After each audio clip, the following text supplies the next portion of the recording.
Good morning, everyone. Hello, I'm Thomas Blair, Oh, Todd Coleman. and today we're going to talk to you about the massive reveal that we recently did that had to deal with our races and classes. Yes, absolutely. And answer a ton of questions that you guys sent in, as well as questions in the chat, questions in the Twitch, and then we've got 4 hours of the various developers showing pieces of the discipline system and the new class stuff. Yep, and somebody says they can see Twitch in the background, and I see what they mean. So one of you needs to maximize your screen. I think that's you. Oh, they can see Twitch in the background, We can also see Max. and we Come see on, me. Yeah, you, John. Nothing. You don't have Twitch running on your machine? We'll fix it. Nothing that I think that's do Max's. has Okay. anything I think to it's do with Max's you screen. guys. Of course, it's Max. I'm sorry. I didn't mean to accuse you, John. This is in no way connected to Okay. any of this. Got it. All right. Yes, I did assume your time zone. For us, it's morning. So good Austin, Texas morning. Yes, it is morning here. So yesterday, big reveal, a handful of things. We did a complete graphics overhaul, which is pretty big news. I forgot to mention Of that. course, that's pretty big. We did the race class splitting, which I thought we would never be able to do. So, like, in fact, if you go back and look on the forums at one point, there was a thread entitled, if you could change one thing about the design, Yep. what would it be? And I weighed in because, you know, nobody gets everything they want.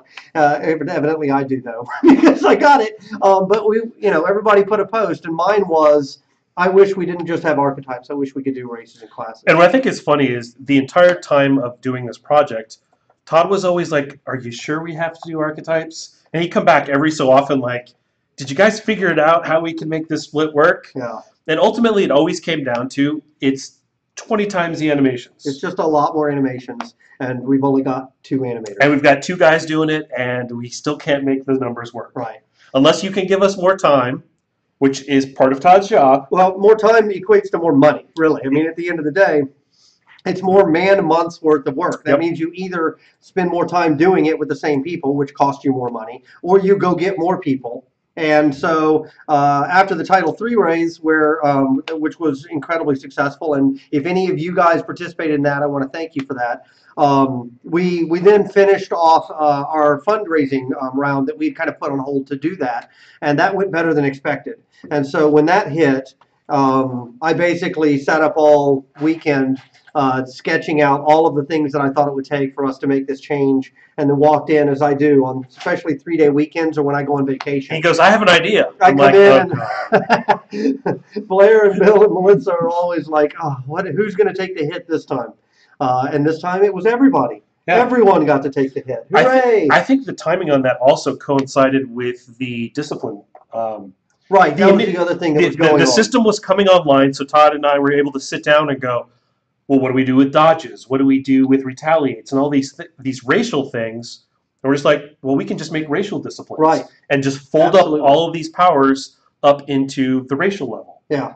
At the discipline, special discipline granted to every race.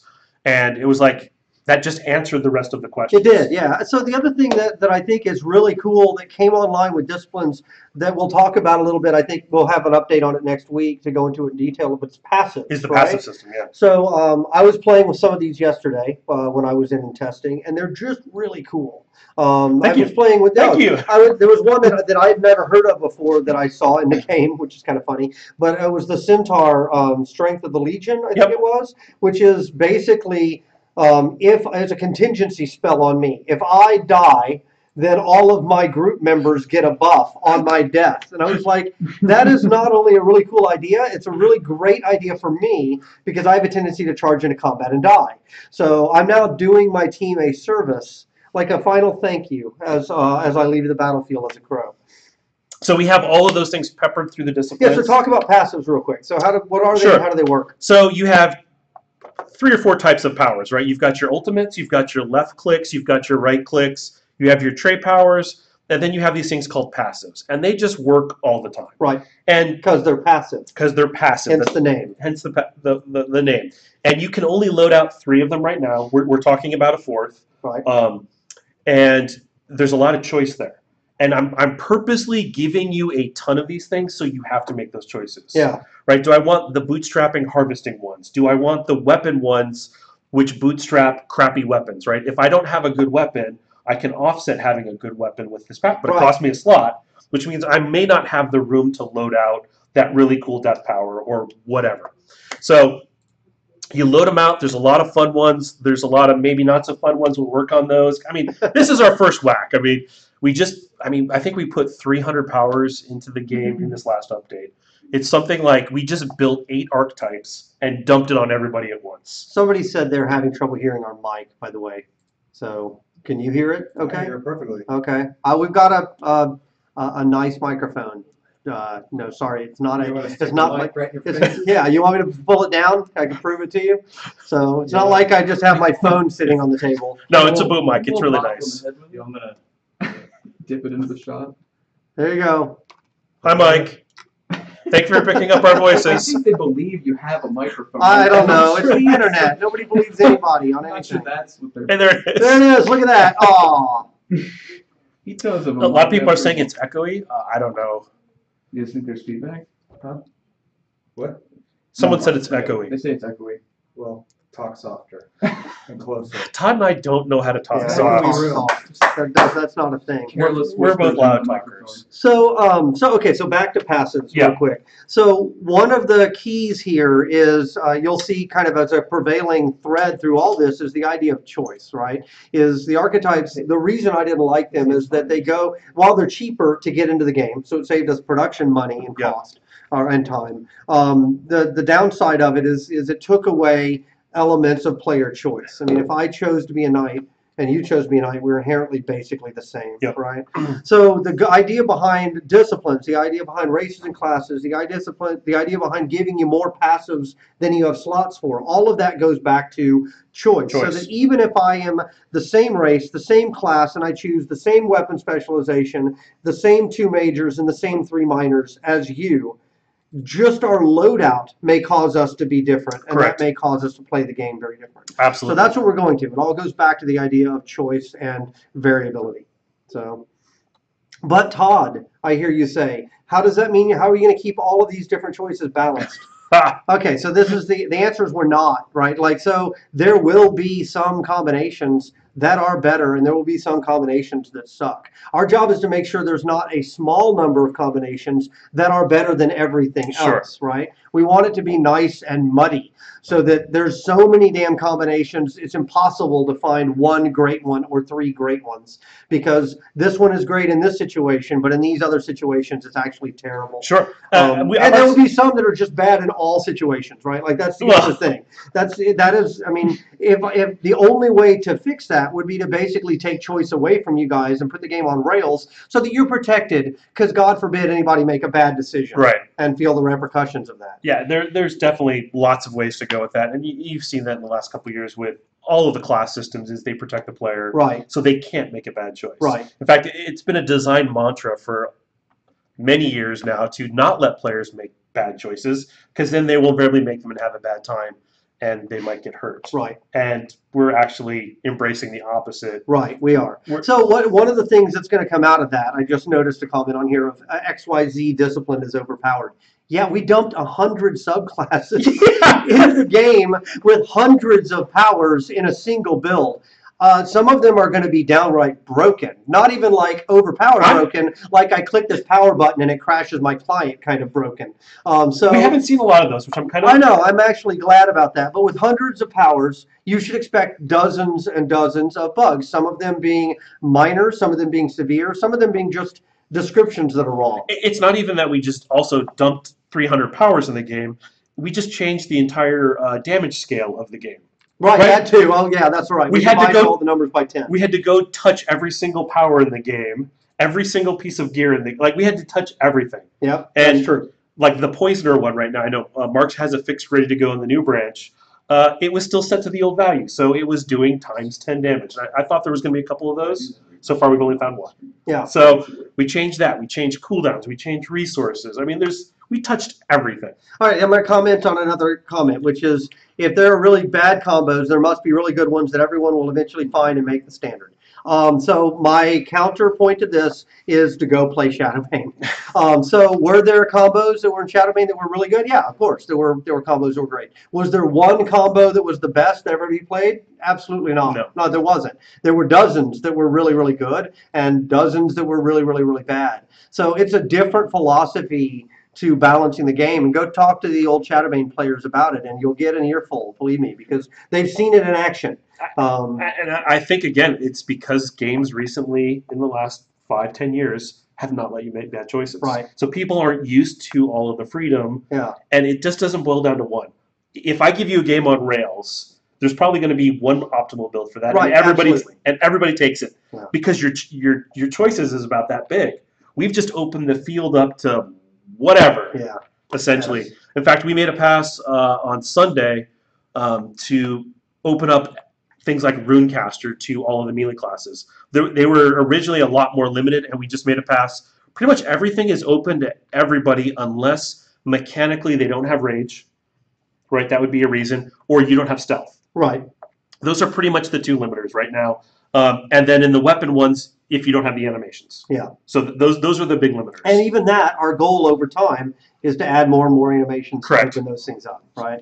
This is dramatically more open than it was, as far as you guys knew, as of last week, and it's just going to get more and more open, because that's our goal, is to open things up as much as possible. So, do you want to answer some questions, or? Because I have a list of questions. I'm seeing some crafting ones coming in too.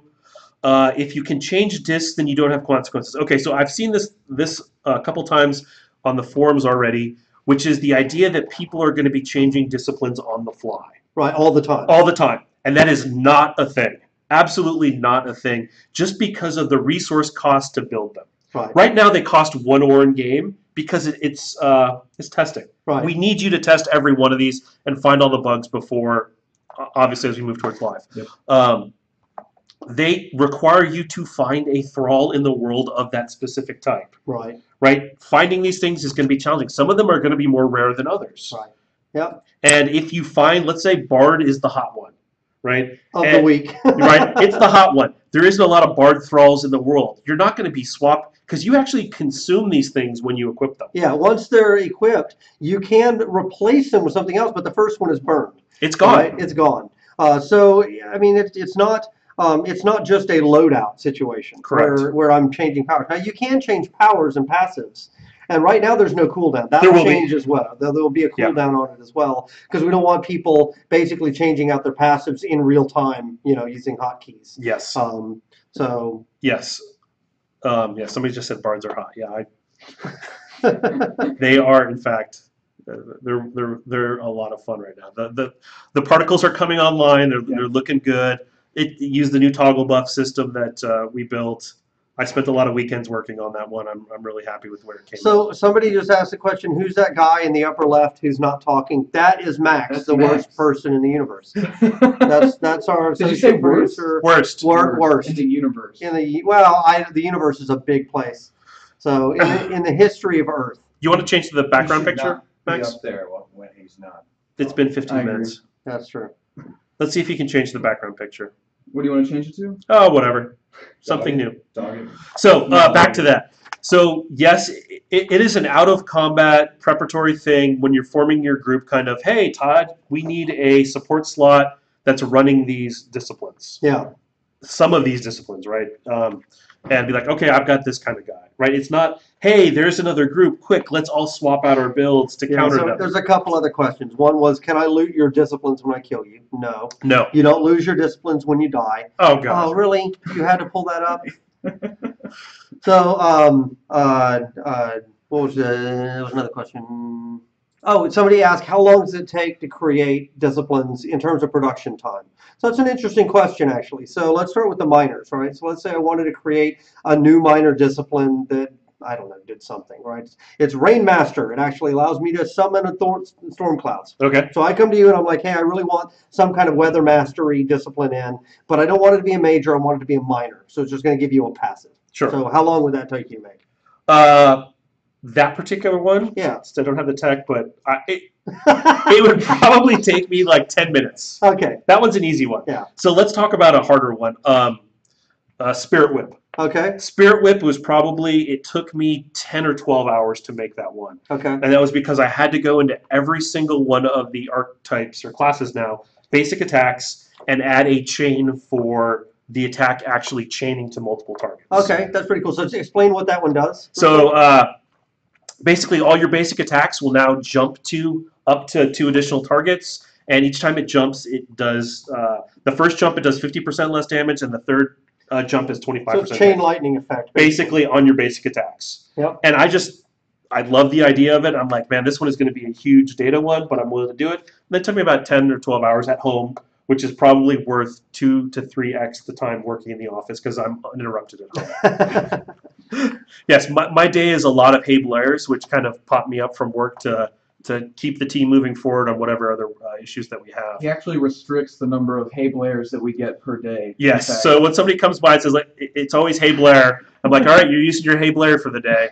So so some minors take a really long time, and some of them are 10 minutes, 15 minutes. I mean, it's really, it depends on what we want to do. Right. But the goal was to create a huge Let's spread. say it's a simple one. It's not. It's a poisoning one that adds just a poison effect onto. We made that power. one. It's a new power. Let's say, as opposed to impacting all my left clicks, my base attacks. Because we it's made that a one. brand new power that poisons somebody. How long would that take you? That's probably about 30 to 45 minutes. Okay. Not Not including any animations or any particles. That's just where raw data. Yeah, it's about 30 to 45 minutes because you want to test it and you want to fill out the strings to make sure it reads correctly. Yeah. Our power tool has gotten pretty robust now that we can make a lot of these pretty quickly. And what actually slowed us down in implementation of a lot of these was the new tech we needed. So we put a ton of new powers tech in for all of these. The ability to modify crits on the target. I can make the critical hits on the target go up or down. Excuse me. The ability to deal more damage if the target is snared, right? Basically dealing conditional-based damage based on the target state. We didn't have that before. So adding all this stuff into the combat engine opened a bunch of doors for the future. And you get, now going forward, We have that you Lego. have all that stuff. We call them Legos, right? Okay. We have those Legos, and we can use them in different ways. That's pretty cool. Okay, so here's a good question that came down, which is basically, why did you guys select the particular race cast combinations that you did? John, can you flip us back, or Max, can you flip us back over to the race class chart? Yep, I see in the back. It's in the background, so hold on. You're there. I was waiting for Max to click on this, but he didn't ever, because he sucks and he's the worst person in the universe. Good grief. So You're The 30 ro- seconds the in the roasting future, by the way. So that's true. Oh, that is an excellent idea. We now need a Hey Blair miner. I love it. Okay, so this is the initial race class combinations chart. So you can look at each of the classes, look at each of the races, and see. And generally speaking, it was like for any given race, we wanted them to have 3 to 4 available classes. Yep. And for any given class, it was kind of more all over the board. It was really more narrative and thematic choices. So I've heard a lot of people specifically saying, how come the Ganetian didn't get assassin? And the reason is because they have their own type of assassin class. They're in fact the only race that has a unique class just to them, and that's the duelist, that is already their stealth class, right? Yep. And so that was the reason. If we feel like it's different enough, then yeah, we can always go and add it. We're still working on assassin right now. So it didn't feel to us the same reason that stalker just kind of didn't feel like it made sense anymore. It was like the crossover here with ranger is actually pretty high. All the other things we were going to give them, they can now get through disciplines. Yep. It didn't seem to warrant now its own class anymore. So that was the same thought was, duelist already does a bunch of the things that we were, for the Ganetian that we were going to give assassin. It felt like it was overkill. It just felt like it was two ways to get to the same vision. So if that's not the case and you can't take a duelist with knife grinder and poison master or poisoner and you can't get there, then okay, we'll look at opening it up as a combo. It's not, the thing about this whole decision was it was now or never. If we launch the game with archetypes, Crowfall would forever be a game with archetypes. You can't change that. We couldn't change it. It would be like NGE, right? It would be a dramatic change to underlying systems that people would have already invested a ton of time into, and inevitably half your players would be incredibly pissed off. Right. So instead, by doing it now, it put us in a position to be able to add more things later. There's a few in here that I just really thought would be cool, but we just were like, That seems like too many to pare it down. Like I thought having a Fey Knight would be really cool. I just thought it was kind of a neat idea. That one didn't get on there. Having an Elkin Assassin, that seemed pretty cool, but we just didn't get to it. So we will eventually go and fill this chart out more, unless it's like a narrative reason why not. So for example, Do Human Confessor. the Human Confessor is a great example, right? There are Human Confessors. They call themselves Nathari. Did we just freeze up? You're good, Todd. Okay. Keep going. Don't worry about the computer. It's the computer. It's not Okay. So human confessors are Nathari. That's what they call themselves. But effectively, under the covers, they are humans. They've come up with this idea that through years of indoctrination and breeding, that they are a better race. Where in actuality, it's arguable, right? So that was why. That's why technically the Nathari line and the human line and even the half-elf line are all kind of human bases. Yeah. The elves, wood elf and high elf are again, they're kind of off the same base. So they are different, but they're not dramatically different.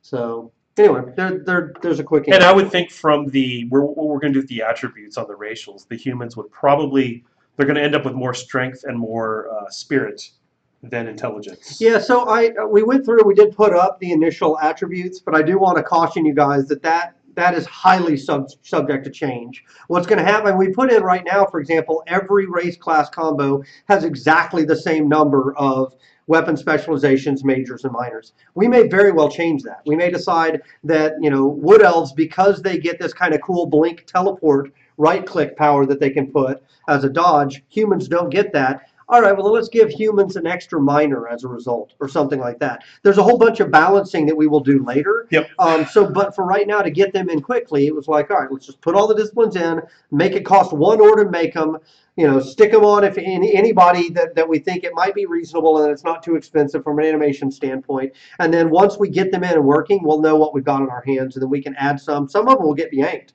I have no doubt. Some of these disciplines won't make the cut. They just either won't be fun, or they'll be too problematic, or too buggy, or unbalanced, or whatever.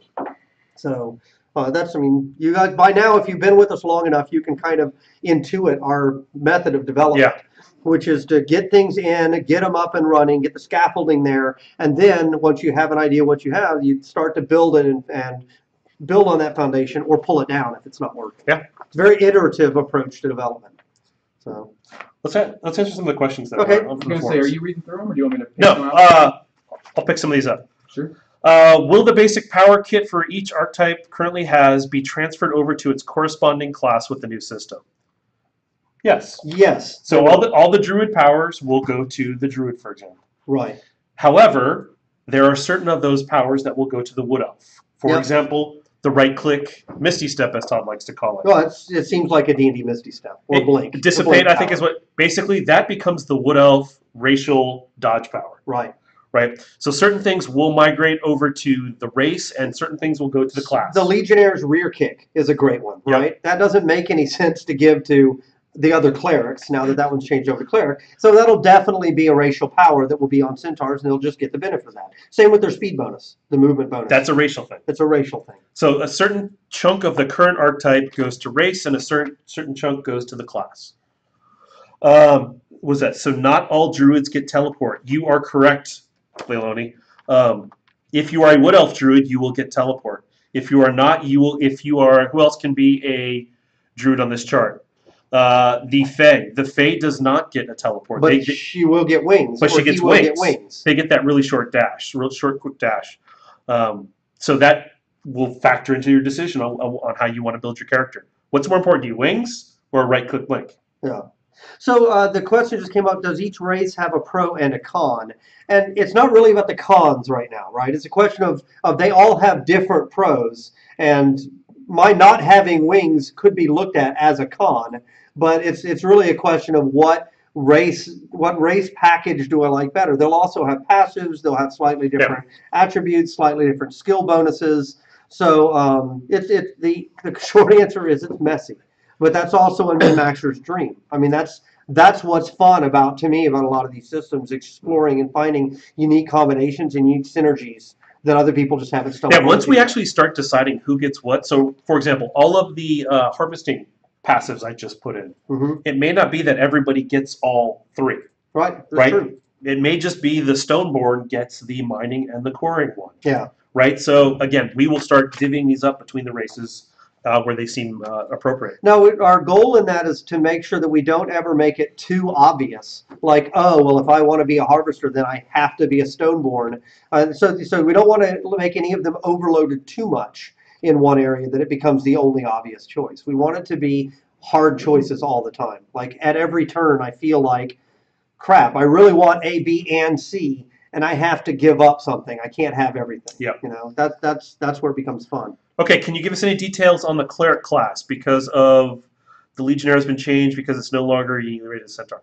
Yes, it will have heals. It will have support stuff. We're still undecided exactly where they land as far as resource mechanic. It's not just going to be a renaming of all the Legionnaire assets. They will get 1 or 2 of them, but they're going to get some new stuff. Yeah. Um, There's going to be some change there. Yeah. That one started, of course, with the fact that the centaurs have very Romanesque armor. Right. And so once that became a race, it was like, all right, well, if a Stoneborn can be one and he's not wearing Roman-style armor, doesn't really make sense for him to be called a Legionnaire, and it didn't. And so we started, that basically opened the conversation to, well, what should this be? And we realized, you know, what's missing here, even though we don't want to have fire hose healing, is we just need to have a traditional cleric. It became much more obvious from a narrative standpoint that was a hole Yeah. kind of in the lineup. So we said, okay, well, this is a good opportunity for us to fix that. Will the Ranger Stalker merger, will some abilities be cut from both, but keep the ones you feel fit the new class, or there will be all new abilities? I think we're just going to merge in the ones that we thought that were very iconic to the Stalker, and maybe cut some of the weaker ones. I mean, that's And move some stuff to disciplines, right? I mean, that's just, yeah, with the discipline system, we can totally make all kinds of crazy subclasses. now, Absolutely. right? In fact, it was kind of funny because I was like, you know what, we really didn't need this many classes had we started earlier with disciplines. That's probably true. Yeah. That's right? I probably mean, true. because we took 4 or 5 very iconic, strong game mechanics and put them around a wrapper like Bard or Banshee, and those both are very strong.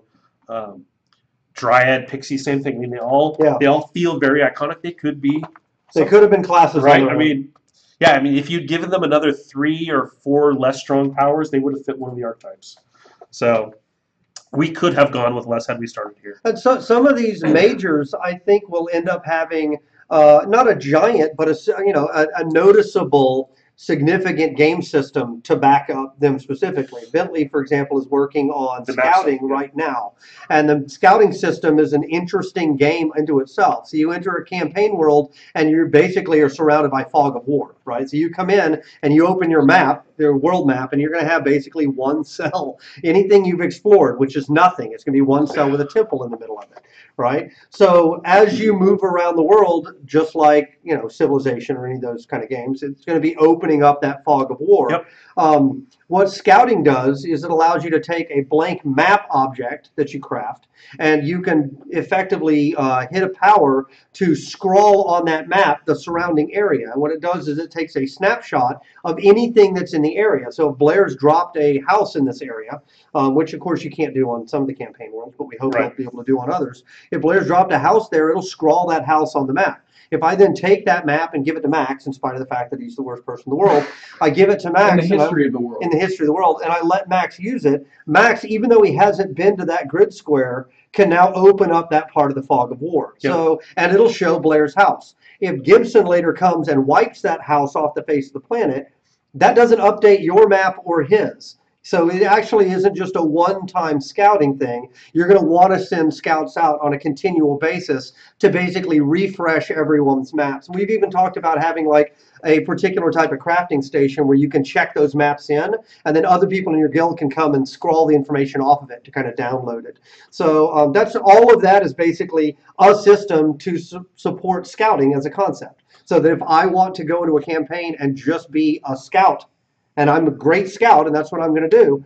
That's a valid, it's a valid game role. And to you can play. see why some disciplines are more expensive than others to make. Absolutely. Because that's not a combat power. That's going to take multiple weeks of It's an engineer. exploration power, right? So, But it will still fall under the major umbrella. and it will probably get a couple combat things with it to make it worthwhile. Yeah, sure. And we may end up taking some of that functionality and moving it somewhere else. It may be that creating that war table is an entirely different major discipline, right? Or you know, coordinating and being able to mass produce that stuff is now a commander discipline or something like that. So anyway, that's what's interesting about the system is it gives us a very easy kind of architecture to start building these other subsystems underneath. Okay, with the massive environment graphic updates, are you guys planning on updating the character visuals as well? What's that? Sorry, I got distracted reading. Yeah. So much chat. With the massive environment upgrade, are you guys planning on updating the character visuals as well?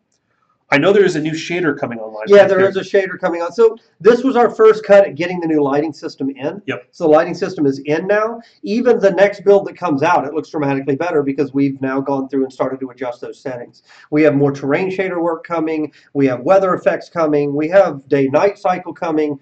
So it is just going to get better from here. That said, you know, are we going to go back to all of our characters and make wholesale changes? Probably not. So. I don't know that we need to, though, quite frankly. I think that once we got all the shader work working correctly, it's going to look pretty impressive. It's going to look pretty awesome. With the addition of new races, is there a chance that monster races will be getting female genders? I don't think we signed up for any more beyond the ones that we... No, and actually the ones that are left now, we haven't done because we're afraid they'll look really stupid. That's actually the main reason. Like the Minotaur... Like making a female Minotaur is just asking for people to run around looking goofy. That's why they would do it, right? Is to make cow jokes. Yeah, I think about on EverQuest 1, the Gukton race. It was frogs, and they put in a female, and they had to give it a female bra because, of course, reasons.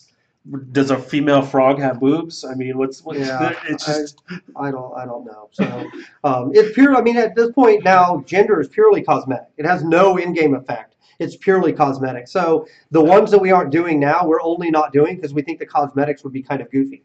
I mean, the Stoneborn are... Well, there's a lore reason for some of them. Yeah, too. I mean, there's lore as well, but like the Stoneborn, if you look at them, right, they look like stone golems or earth elementals. They don't really look like dwarves at all. Right. They have a big beard. They have a big beard made of roots, and they're made of living stone. So if Dave could go and whip up a concept that looked really cool, I'd be open to it. So far, we haven't seen that.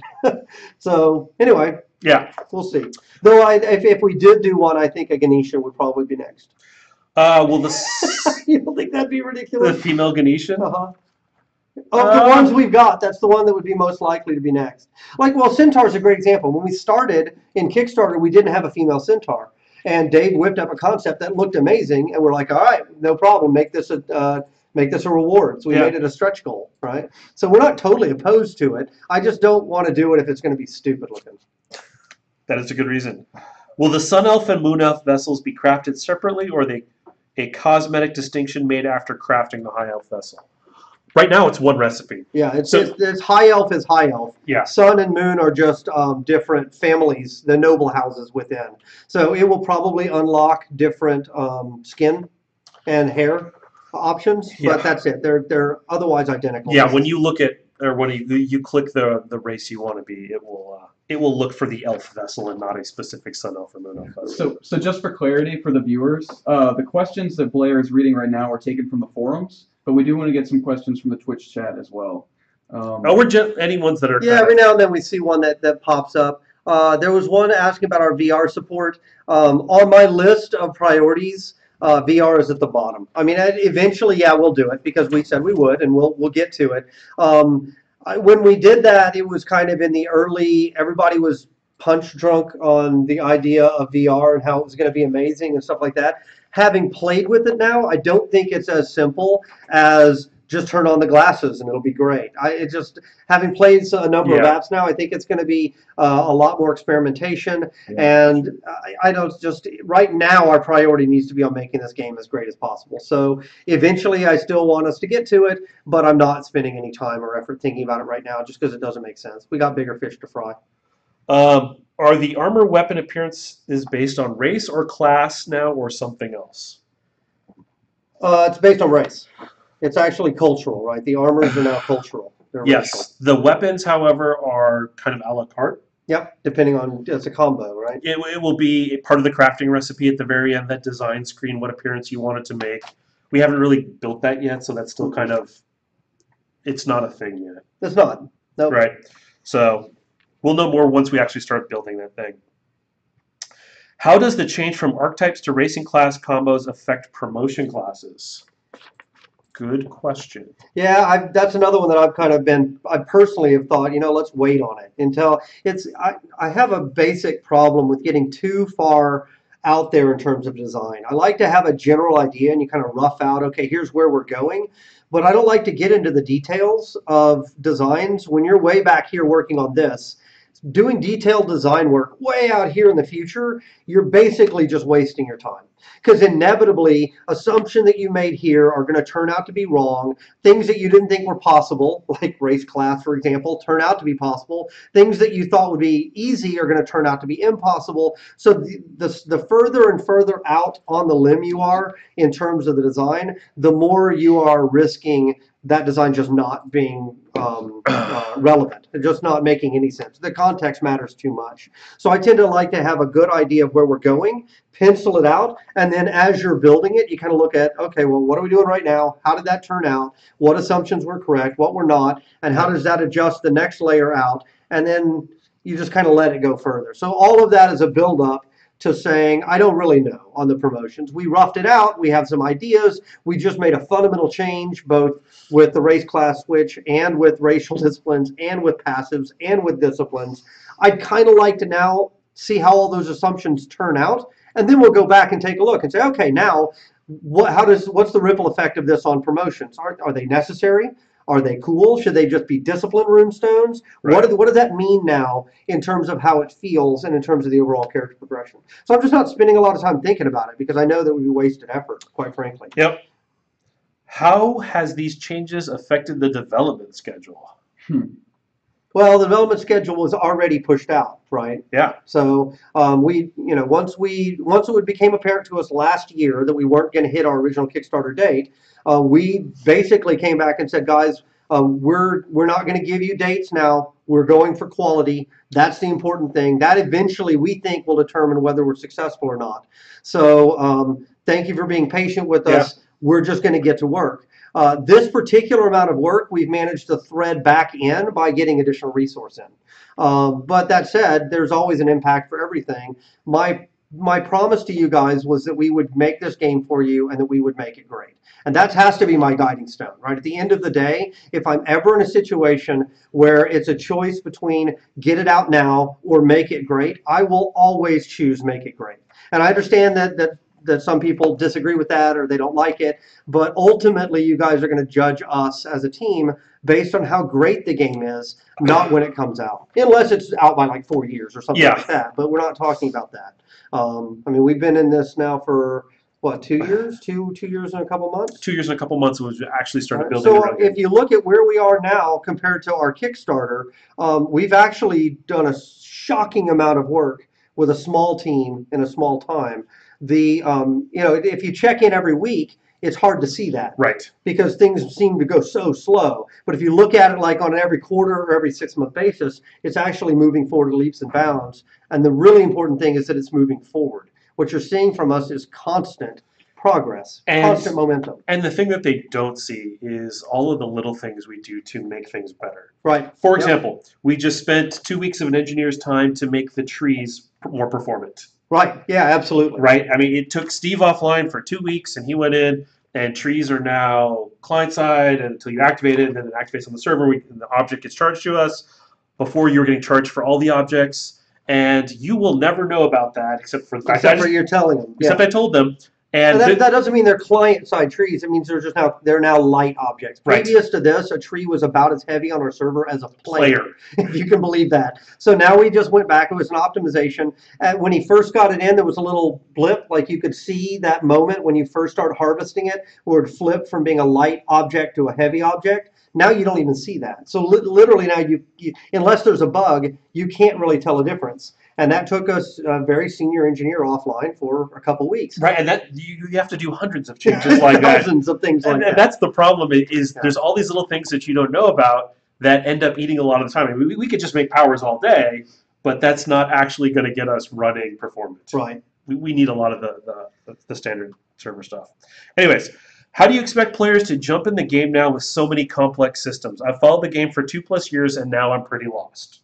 How do they jump into the game? Mm-hmm. Okay, so I will say this is that our game is going to be more of a hardcore experience. It's a game for gamers. I mean, it's not going to be a casual No. mobile like ramp up. So we do have so the new user experience, the tutorial or however you arrange your new user experience, to me that should be the last thing you work on, because what happens is if you wire it up beforehand, anytime anything in the game changes, which in the state we're in right now, everything changes all the time. Mm-hmm. Your tutorial or your new user experience breaks. That's just the way it always is. So I inevitably put that to the end of the project. But that said, this is going to be a min-maxer's game to a large degree. It's going to be, I mean, it's going to be a harder core experience. We're not making a game that's going to be super casual. So. If you look at the discipline system, I don't think that it reads anyway as a hardcore game. No.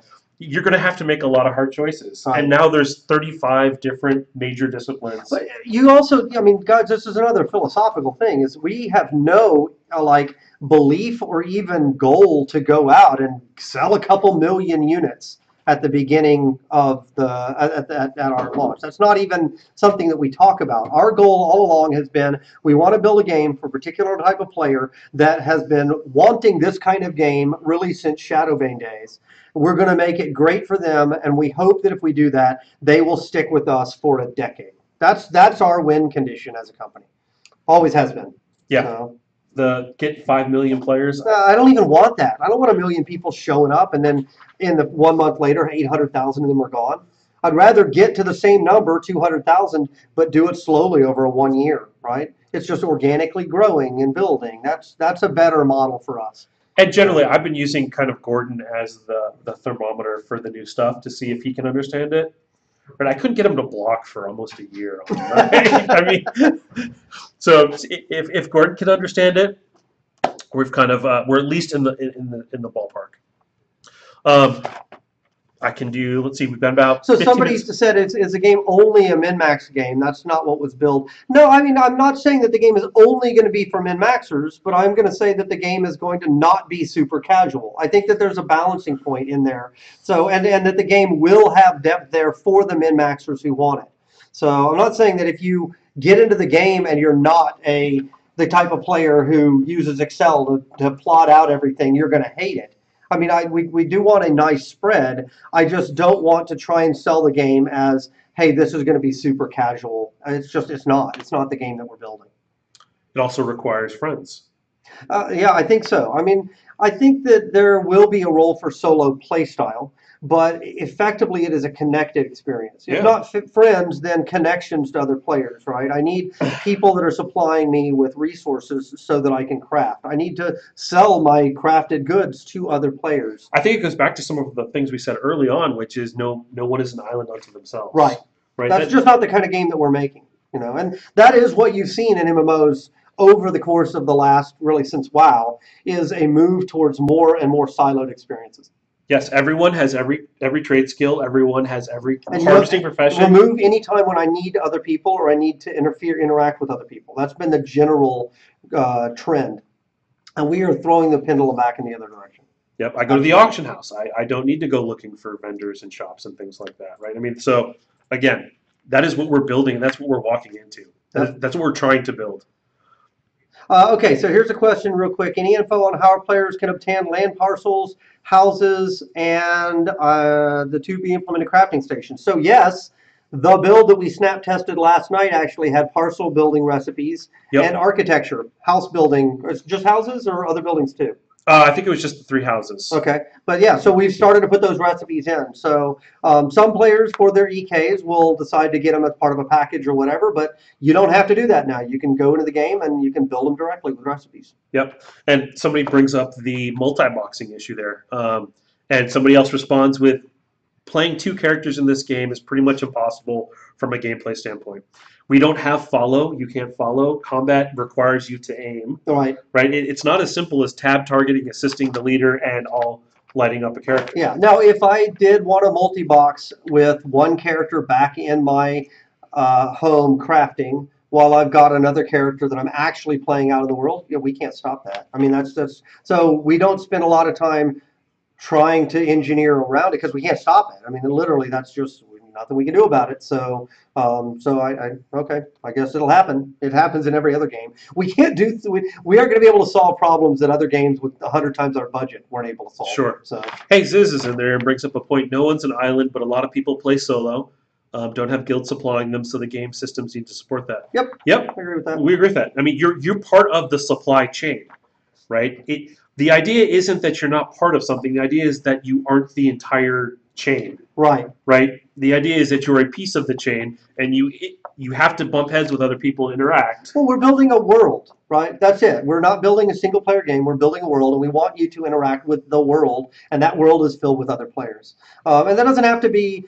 So it's Raph refers to this as light touch. Yeah. Right. Light touch social connections. So it may not be that, Bob and I are really, really good friends or guild mates, and we go out adventuring together all the time. But Bob comes by my store to buy longswords once every 3 or 4 weeks, and I kind of know who he is. And it does build up. I build up kind of this web or network of light touch people that make the world seem like an actual, real, living, breathing place. And I think that's important. Again, it's kind of been lost largely, right? Yeah. Yes, and you're talking about the map station where everyone goes to update their maps. Yeah. It's light touch there. I see Todd there 2 days in a row. Howdy. Right? I mean, it just that I say hi to somebody else. And it's a familiar face. It's just like, oh, hey, I recognize him because I thought he had a really cool looking whatever. Yeah. Could have been a hat, could have been whatever. I just said howdy because I saw him, and he may have said howdy back. So we talk about this internally as what we build. We build community-based games, right? So initially the game is the venue, like a bar, right? And the game is the thing that brings people in. But what keeps them around long-term is the social connections. Being part of the community is why I come back and I continue playing. Sorry, I was looking. I got caught by another question. I thought somebody saying something about. We already talked about Stalker. Okay, people are still asking about it in the chat. Have they touched on crafting disciplines? So we did not implement a bunch of crafting disciplines, and we didn't implement a bunch of harvesting disciplines. The harvesting passives are the intro to what kinds of things can we do to make harvesting more interesting. And replace the potions. So the harvesting test potions that we had in are now dead. Yep. Those are gone, and they're not coming back, right? Yep. Okay. So talk about how those passives work. So those are designed to help people who are coming into the game and have 0 skills. Let's say you come in and you have no skills. So you can load out the mining passive, and that will get you to plethora of harvesting 3, which gets you out of the kind of the dregs of, damn it, I use dregs, which is a place, as dregs as a quality, out of the basement, so to speak, of the quality levels. It won't get you above 3, but it costs you a passive slot. So you've given up something to harvest a little better, and that will help you get good enough stuff if you go out harvesting for that one particular type. So I'm going to try experimenting with these in all of the profession styles, and it's basically a way to leg up for the newer characters coming in. So this is Durnthal just pointed out, but there are some potions in there still. There are still some potions in there. Yeah, the criticals. The ones that we pulled out specifically were the test potions that were never intended to be there long term. There's still like the testing critical ones in there, and the crafting ones. Those are going to make their way out as soon as I come up with passives to replace them. Okay. And Zrathor just brought up a really good point, which was yesterday's test server. You had rank 10 nodes, but everybody was wiped, so there was literally you couldn't harvest them. So we put in some nodes into the next test that are ranked 4 or 5. So so you should be able to build your way up the chain. Yeah, if you can get to 40 or 50 mining skill, you should be able to get some of those 10 nodes. We built a test map, and new characters with rank 10 nodes should never be a thing that happens. That's just us getting over enthusiastic about putting good stuff in the map to get people to go play out there. So are any of the newly announced systems going to be in tomorrow's test build? So the disciplines are all in. There are dozens and dozens and dozens of disciplines. I think there's under the covers, there's over 100. Yep. I think exposed to the players, there's like 89 or something like that in the build right now. Yep. And I'm trying to think of what else. So there's a ton of stuff that went in. Passives went in. You can go in now with hit K to bring up the power window, and you can actually change your loadout, change your passives. PvP flag is now turned on. You can set that on for your EK. You can make your EKs public and private. In fact, I think that the build is up right now with EKs. So if you wanted to get in and check that out, you could do it actually right now. I know people were testing out combat in their EKs because I saw some people reporting that they bugs from that. So there's the patch list for this build was actually enormous. Oh, and a bunch of the lighting changes, right? So the new lighting system did go in. The weather isn't in, the day-night cycle isn't in, but the lighting changes, baseline lighting changes are in.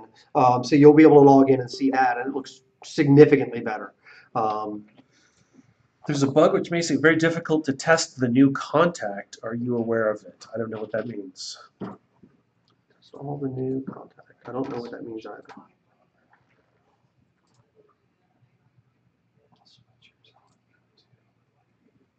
Okay, so well, let's grab another question while we Okay, well, this wait to see. you mentioned that lore is a primary reason for the race class combos. How much of a consideration are roles such as tank, DPS support, and game balance?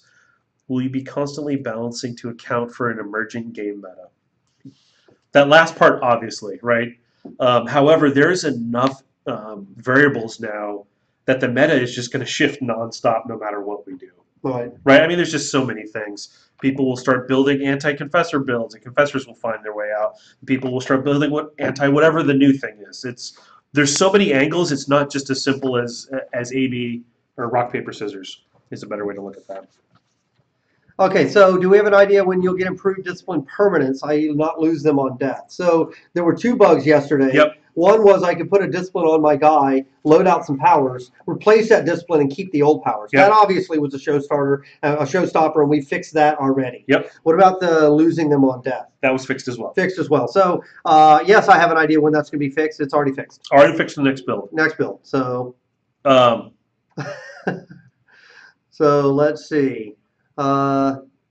Loadouts reset on death and log out. Will that be fixed this weekend? I think it is. So we'll test it internally, and we may have another snap test coming, and you guys will be able to see it as well. and if So, we are fixing these as fast as yeah, possible. actually, so part of the problem that we've had now internally is we had all these different strike teams working on different things, and now just getting them all packaged up and out to you guys to test has become problematic. Like Yeah. it's hard for us to get enough stuff into one build without breaking the build completely. So so we've got a ton of stuff coming, and we've still that you haven't seen.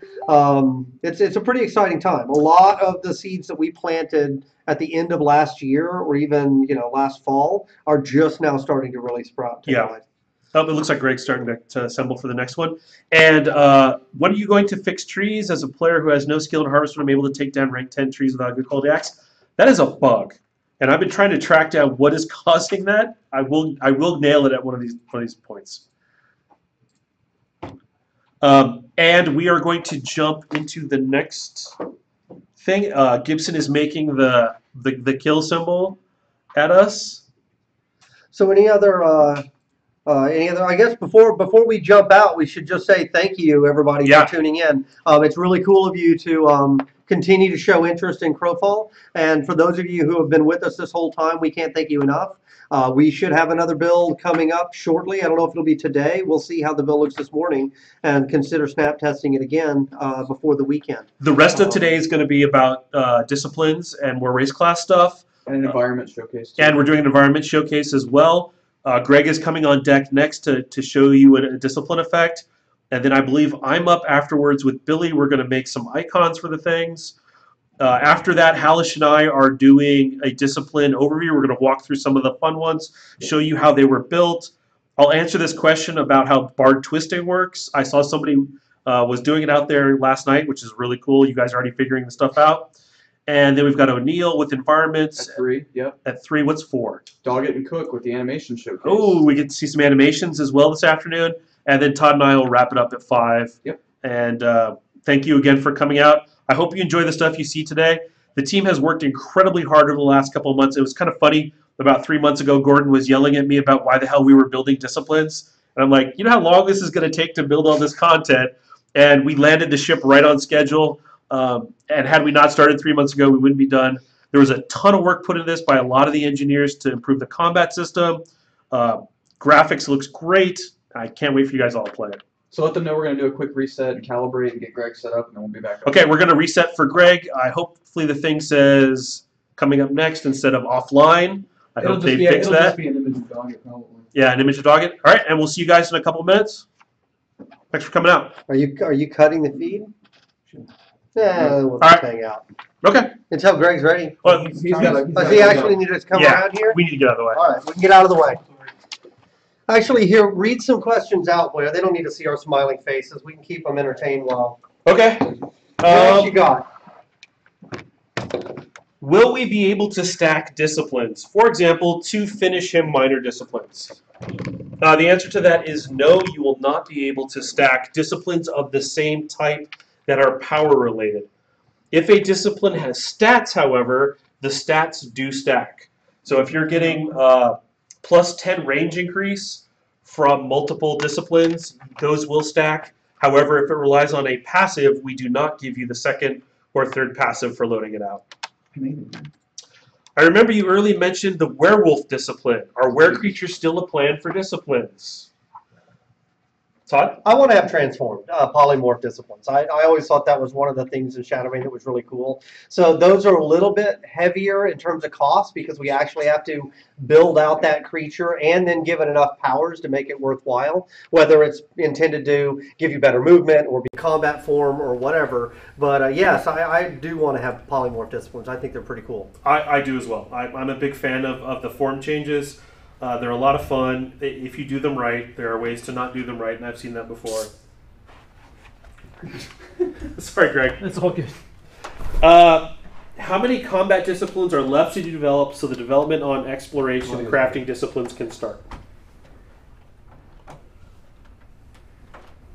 How many combat disciplines are left to be done? Yeah. We don't know is Yeah. the honest answer. We're going to just kind of keep making them up as we come up with good ideas. And at some point we'll call it, right? At some point we have to lock it down and say this will be in for launch.